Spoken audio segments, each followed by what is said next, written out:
bertahun-tahun, manusia sering memperdebatkan mana agama yang paling benar.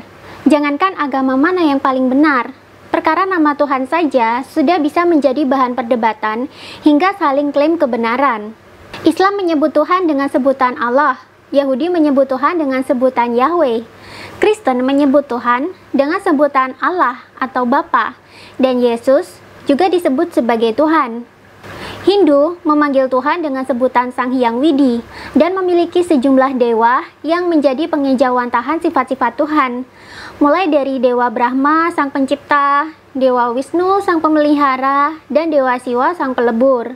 Di agama Buddha, Tuhan tidak disebutkan namanya secara eksplisit, tapi agama ini mengajarkan pengikutnya agar mencapai Buddha, yang berarti yang telah sadar. Tetapi di dalam kitab Tripitaka, tepatnya di dalam Udana ke-8 ayat 3, Sang Buddha pernah bersabda sebagai berikut, "Ketahuilah para biksu, bahwa ada sesuatu yang tidak dilahirkan, yang tidak menjelma, yang tidak tercipta, yang mutlak. Duhai para biksu, apabila tidak ada yang tidak dilahirkan, yang tidak menjelma, yang tidak diciptakan, yang mutlak, maka tidak akan mungkin kita dapat bebas dari kelahiran, penjelmaan, pembentukan, permunculan dari sebab yang lalu. Tetapi para biksu, karena ada yang tidak dilahirkan, yang tidak menjelma, yang tidak tercipta, yang mutlak, maka ada kemungkinan untuk bebas dari kelahiran, penjelmaan, pembentukan, pemunculan dari sebab yang lalu." Agama Konghucu menyebut Tuhan dengan sebutan Tiandao, sedangkan orang-orang Kejawen menyebut Tuhan dengan sebutan Gusti. Perbedaan nama-nama ini membuat orang-orang mengira bahwa Tuhan juga ada banyak dan berbeda, lalu saling mengklaim kebenaran, bahkan bisa berujung pada perpecahan atau bahkan peperangan. Yang Islam menganggap agamanya sendiri adalah yang paling benar, lalu menganggap agama lain adalah sesat dan pagan. Begitu pula dengan agama-agama lain. Semuanya memiliki penganut yang saling mengklaim kebenaran. Lalu Tuhan siapa yang paling benar? Agama mana yang sebenarnya memiliki Tuhan yang sebenarnya? Lebih ekstrim lagi, agama mana sebenarnya yang paling benar?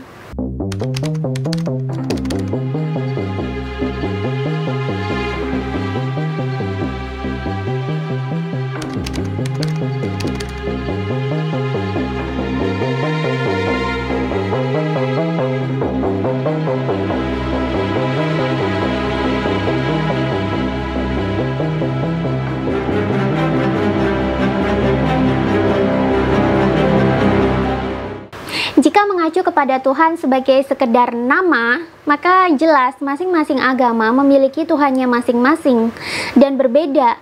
Tetapi jika mengacu pada makna Tuhan sebagai entitas tertinggi di jagat raya, yang tidak lahir dan tidak mati, sumber dari segala bentuk kehidupan, pemilik dan pemimpin semesta, yang maha menciptakan, maha menyayangi makhluk-makhluknya, maha memelihara, yang mutlak, yang maha hidup, dan hanya ada satu atau tunggal atau esa, maka jelas sudah bahwa setiap agama bermuara pada satu Tuhan yang sama.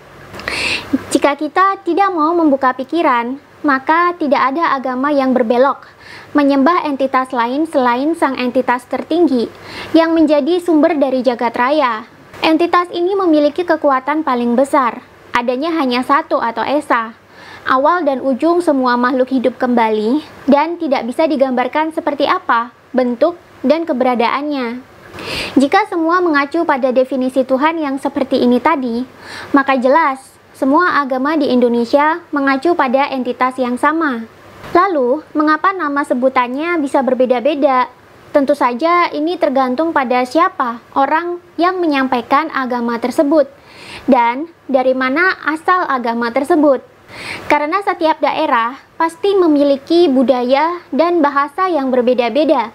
Karena itu muncullah sebutan yang berbeda-beda untuk memanggil Tuhan. Namun, tak banyak manusia yang sadar tentang kesamaan ini. Selama ini kita banyak ditutup doktrin bahwa Tuhan agama X adalah sesat dan berhala, bahwa agama X adalah salah, hanya agama sendiri dan Tuhan sendiri yang paling benar. Banyak pengikut agama tertentu yang menyebarkan doktrin seperti ini. Sehingga tanpa kita sadar, doktrin berujung perbedaan ini kerap memancing perdebatan dan bahkan bisa berujung pada kerusuhan atau peperangan antar umat manusia. Semuanya saling mempertahankan kebenaran dalam versinya masing-masing, tanpa mau menelaah lebih dalam makna tersirat dalam setiap ajaran Nabi dan kitab suci yang dibawanya. Sebagai manusia yang beragama, pernahkah kalian bertanya seperti ini kepada Tuhan langsung? Tuhan, apa agama yang kau anut? Bertanya langsung loh ya, bukan berdasarkan katanya Nabi atau kitab suci, atau berdasarkan doktrin orang lain. Saya yakin pasti tidak ada yang bertanya demikian langsung kepada Tuhan.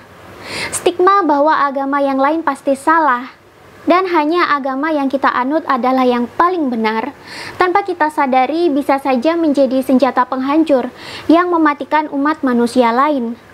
Bagaimana jika yang dimaksud di dalam kitab suci atau yang disampaikan para nabi bukan hanya sekedar ajaran yang bersifat doktrinal yang dimaksud paling benar itu tadi? Tahukah kalian bahwa setiap agama memiliki sisi esoteris yang sama? Adakah yang sadar kenapa founding father kita menjadikan sila pertama dalam Pancasila sebagai ketuhanan yang Maha Esa, bukannya yang lain-lain? Apa urusannya berketuhanan dengan negara? Ditaruh di sila paling awal pula. Apa pentingnya urusan iman dengan kepentingan berbangsa dan bernegara? Adakah pesan tersirat yang ingin ditanamkan para founding father kita kepada seluruh warga negara Republik Indonesia?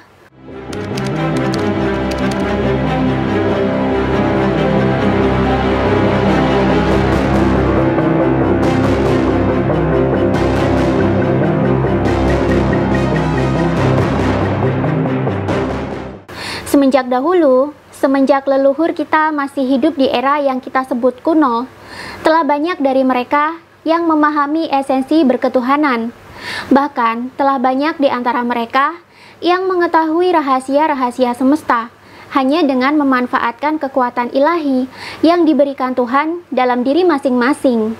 Dalam setiap agama, baik agama yang berasal dari luar Nusantara ataupun kepercayaan peninggalan leluhur Nusantara, masing-masing memiliki sisi esoteris yang sama.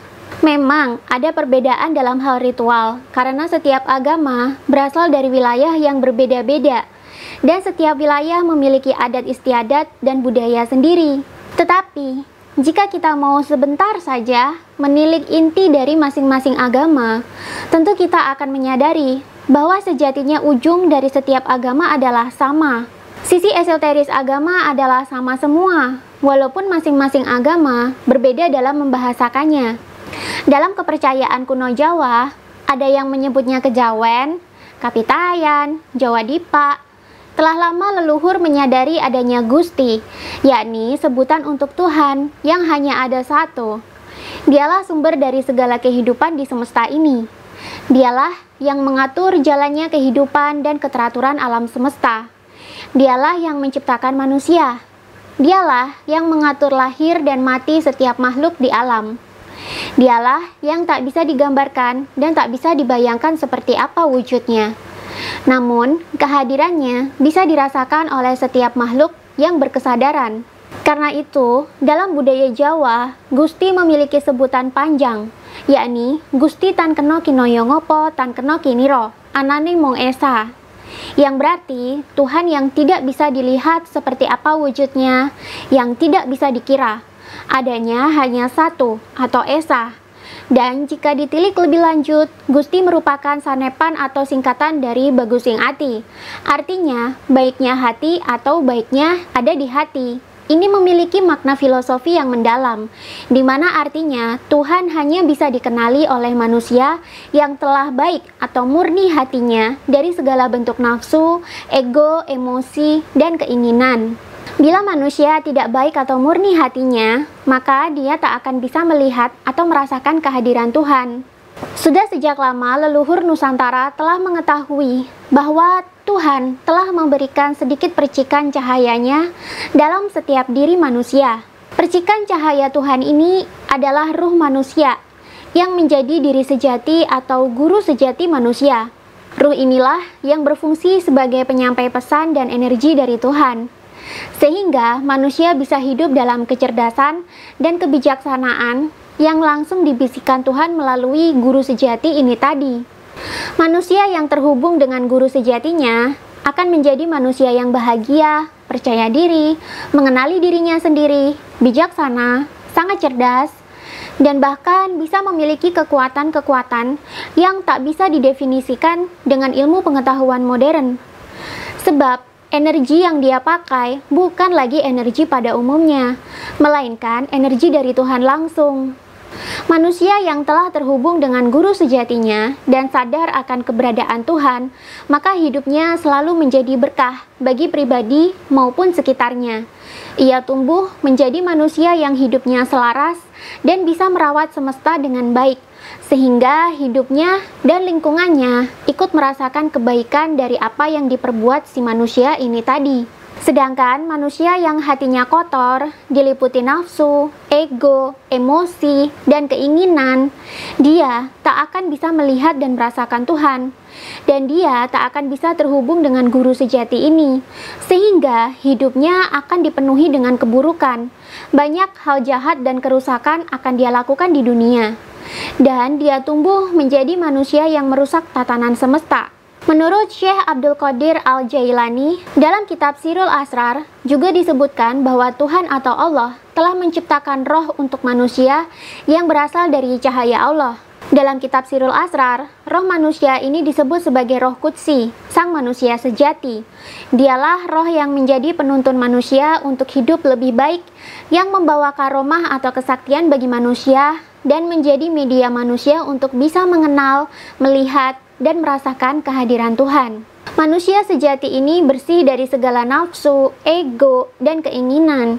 Dialah roh manusia yang murni dari cahaya Allah. Dan untuk bisa menyadari roh Qudsi ini, maka manusia harus bersih dan murni dulu juga dari semua bentuk emosi, nafsu, ego, dan keinginan. Jika manusia bisa pasrah, kembali ke titik nol bagaikan bayi yang baru lahir, dan hanya fokus mengingat nama Allah, baru dari situlah manusia bisa menyadari roh Qudsinya atau sang manusia sejati dan melihat atau merasakan kehadiran Tuhan. Syekh Abdul Qadir Al-Jailani menuliskan, manusia yang telah mencapai tahap makrifat atau mengenal Tuhan akan mengalami emosi dan fenomena fisik yang tidak bisa digambarkan lagi melalui panca indera. Di Kristen, ada konsep Trinitas yang terdiri sebagai Allah sebagai Bapa, Allah sebagai Putra, dan Allah sebagai Roh Kudus. Allah sebagai Bapa inilah Tuhan sebagai entitas tertinggi yang esa dan menciptakan serta mengatur jalannya semesta. Sedangkan Allah sebagai Putra, yang dimaksud di sini adalah Yesus atau Isa Al-Masih. Di mana dalam agama Kristen, Yesus dianggap sebagai firman Allah yang mewujud ke dalam manusia. Karena itu, umat agama Kristen juga menyebut Yesus sebagai Tuhan. Karena memang apa yang dibicarakan dan diperbuat benar-benar bersumber dari firman Allah atau Bapa. Sedangkan Allah sebagai Roh Kudus ini adalah roh dalam diri masing-masing manusia. Dia adalah bentuk diri sejati yang selalu menuntun manusia agar hidup selaras dan sesuai dengan apa yang telah digariskan oleh Tuhan. Roh Kuduslah yang menjadi penyampai pesan Tuhan langsung kepada manusia. Dialah yang membawa pesan-pesan Allah untuk manusia supaya manusia hidupnya selalu baik dan bahagia. Dalam Hindu pun istilah diri sejati ini digambarkan sebagai Atman, sedangkan Konghucu menyebutnya sebagai Sing. Dalam spiritualitas New Age pun, yang biasanya kita kenal dengan tren ajaran spiritual kesadaran murni di dunia barat, juga mengenal istilah higher self untuk menggambarkan guru sejati ini tadi. Untuk bisa mengenali dan terhubung dengan guru sejati, maka manusia harus sadar dulu dengan cara menghilangkan semua bentuk emosi, luka batin, trauma, nafsu, dan ego. Agama Buddha sendiri malah mengajarkan setiap umatnya agar segera menjadi Buddha, yang artinya yang telah sadar, alias telah mendapatkan pencerahan. Bila kita mengetahui bahwa sebenarnya inti dari setiap agama adalah sama, di mana semua agama berujung bahwa hanya ada satu entitas yang tidak bisa digambarkan dan dirasakan, tetapi menjadi sumber dari semesta ini, Kemudian setiap diri manusia telah dibekali oleh seorang guru sejati sebagai penyampai pesan dan kekuatan dari Tuhan. Maka seharusnya manusia tidak lagi bertengkar karena perkara agama. Bukankah masing-masing dari diri kita sendiri telah memiliki ruh yang menjadi penghubung langsung dengan Tuhan? Mengapa kita tak menanyakan setiap perbedaan langsung pada Tuhan saja? Alih-alih malah mengklaim paham dan agama sendirilah yang paling benar, malah rawan menimbulkan perpecahan dan peperangan loh. Padahal, dalam bahasa Indonesia sendiri, sudah lama ada kata nurani yang merupakan pengejawantahan guru sejati ini tadi. Pernahkah kalian melihat orang yang kelakuannya sangat jahat, lalu kalian mengeluh, "Duh, tuh orang punya hati nurani gak sih?" Kenapa yang disebut adalah nurani? Bukan otak, bukan logika, bukan kecerdasan, atau yang lain. Pernahkah kalian berdebat dengan orang yang sulit sekali diberi pengertian, lalu kalian mengeluh? Coba deh, tanya hati nurani kamu, bener nggak yang kamu lakuin tuh tadi? Kenapa lagi-lagi nurani lagi yang disebut? Kenapa untuk hal yang bersifat kebaikan yang mendasar dan bersumber dari hati atau kalbu, kita menggunakan kata nurani? Karena memang nurani atau diri sejatilah yang biasanya membisiki manusia dengan kebaikan, kecerdasan, dan kebijaksanaan. Dan ini semua sumbernya langsung dari Tuhan, bukan dari hasil pembelajaran manusia dari bangku sekolah, kursus, baca buku, atau workshop. Seandainya setiap manusia memiliki kesadaran tentang hal ini, tentu tak akan ada lagi perang dan kerusuhan atas nama agama.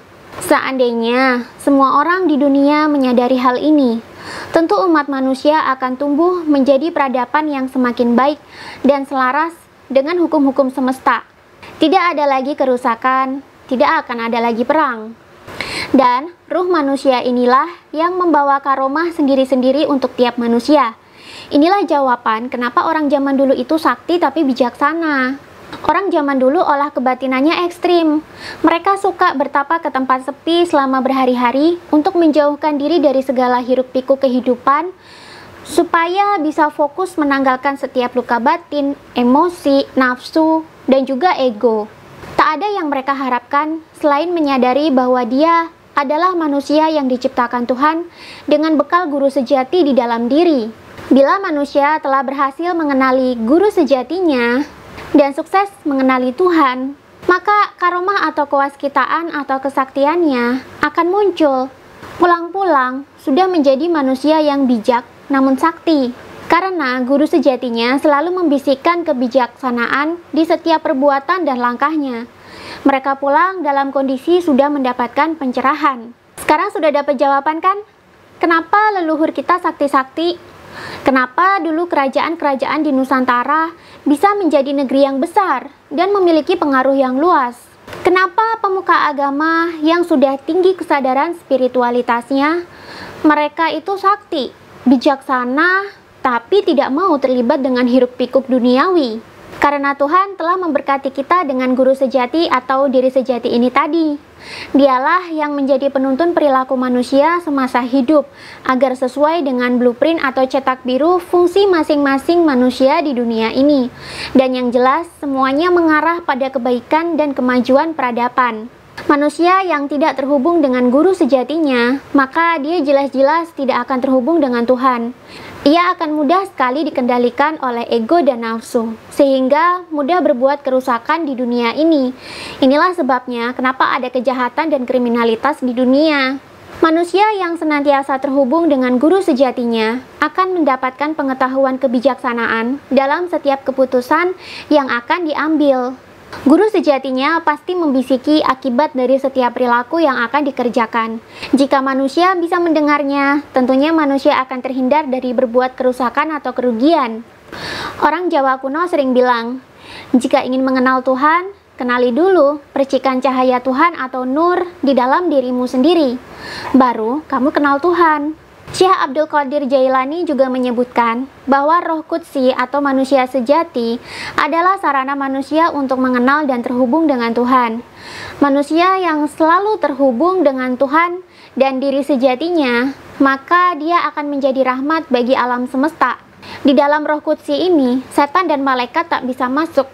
Hanya ada Roh Kudsi atau sang manusia sejati dengan Tuhan saja. Sekarang sudah paham kan, kenapa sila pertama dalam Pancasila adalah ketuhanan yang Maha Esa, bukan yang lain-lain? Kenapa aspek ketuhanan itu sangat penting? Besar kemungkinan para founding father kita telah lama mengetahui rahasia spiritual ini. Karena itu mereka meletakkan ketuhanan dalam sila pertama, supaya masyarakat Nusantara senantiasa sadar pada hakikatnya sebagai makhluk spiritual.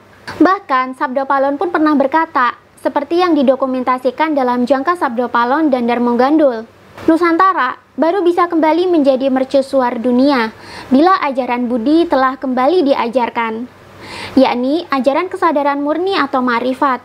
Ini adalah kesadaran manusia bahwa di dalam dirinya ada percikan cahaya Tuhan, atau sering dibilang sebagai nur atau nurani, yang menjadi penuntun manusia untuk berbuat hal yang baik. Ini menjadikan manusia rahmat bagi semesta dan sebagai sumber budi pekerti yang baik langsung dari Tuhan.